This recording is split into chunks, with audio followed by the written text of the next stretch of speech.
YouTube. Today we're looking at the DR650. This is a 2005.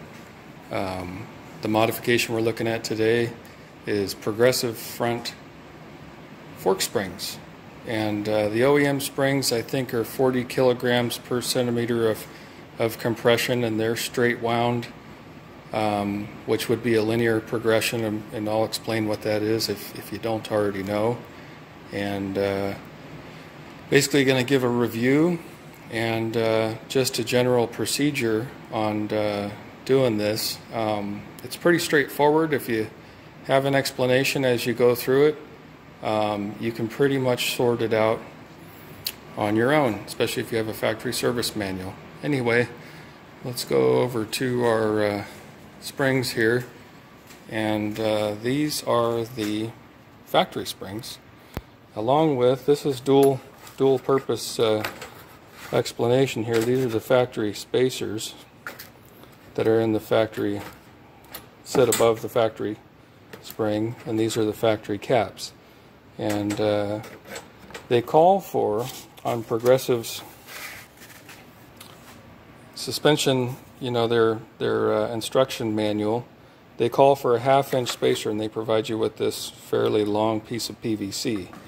And that 1/2-inch spacer gives you basically these springs, the progressive springs. They're not straight wound. They're a non-linear progression, which again I'm going to cover that here in just a second. But they're not straight wound. So as you get on these corrugations, there'll be a spread in the corrugations, and there's actually a really tight wound on one end, and then there's a much longer corrugation distance between the corrugations of the spring windings, and as a result you get a different output in terms of compression and how much resistance to load or force gets applied.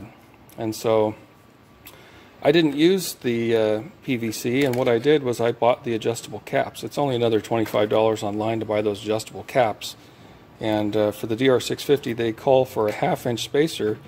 And these adjustable caps that are on the DR now, they give you 1 inch of adjustment. So you can actually put the spacer in here and the washer that comes with the new caps and install those and have basically a less than or more than specification of what Progressive gives you. And I actually like them compressed all the way at 1 inch. I'm a bigger guy, 6'4", 250 pounds, so it really just gives you some options and some variability, and it's just an 8mm adjustment, and you can do it on the fly while you're riding.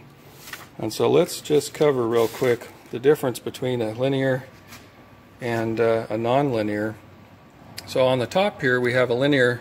For every x-axis Cartesian coordinates, every centimeter of travel, we have a defined output on the y-axis, which is the resistance force that would be applied, in this case in kilograms if it's metric.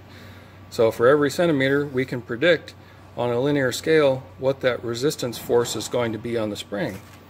In our case, that's what the straight wound is. That's factory, and a lot of times, you know, that's straight all the way through. So these are 40 kilograms for every centimeter of compression, and they make race springs that go all the way up to 70 kilograms per centimeter of compression. And you've got a fixed riding style there, and racers like that.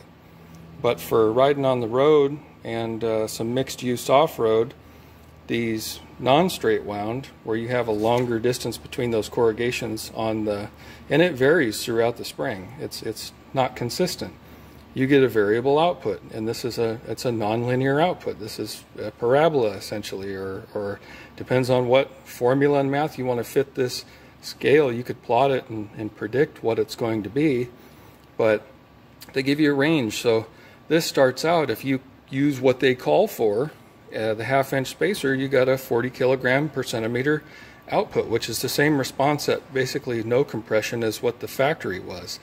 And as you progressively push down on the spring, it increases non-linearly. So you have a different output. It's not a defined output. It's based upon, you know, form fitting and some research and actual testing.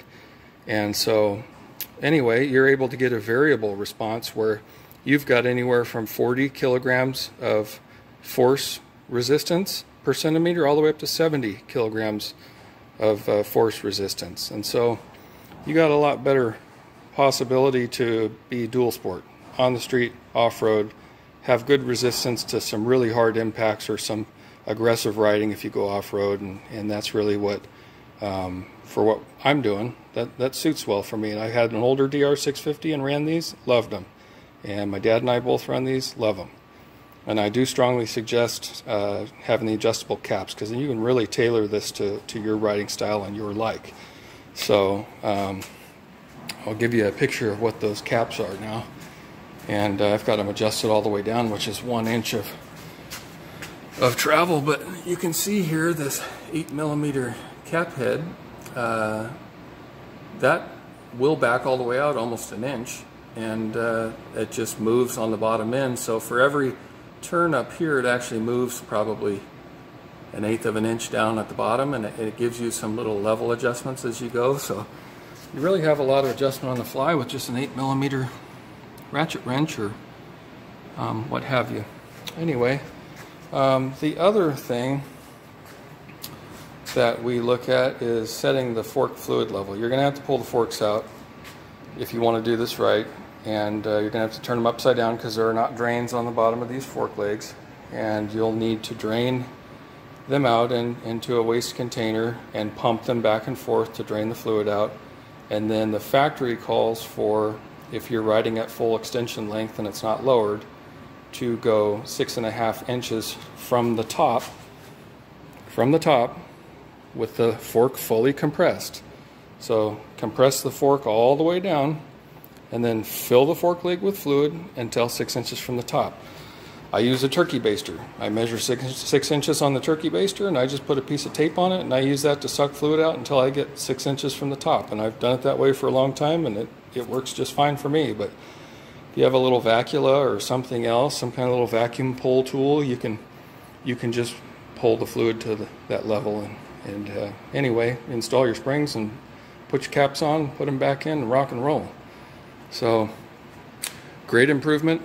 I feel it's a must. If you go into a corner and you're riding on the road or in the dirt, the factory springs will fold underneath you, and it will feel very uncomfortable, and you're likely, if you hit something and skid, to go down. Not the case with these springs. You can pile the brakes on in a straight line and the front does not dive. You can be in a corner and you have a much better feel and a responsive feel under braking in terms of stability. So anyway, that's my 2 cents on the progressive fork springs and an install procedure, and maybe an accompanying component with the adjustable caps. So hope everybody is having a good year, and be safe out there.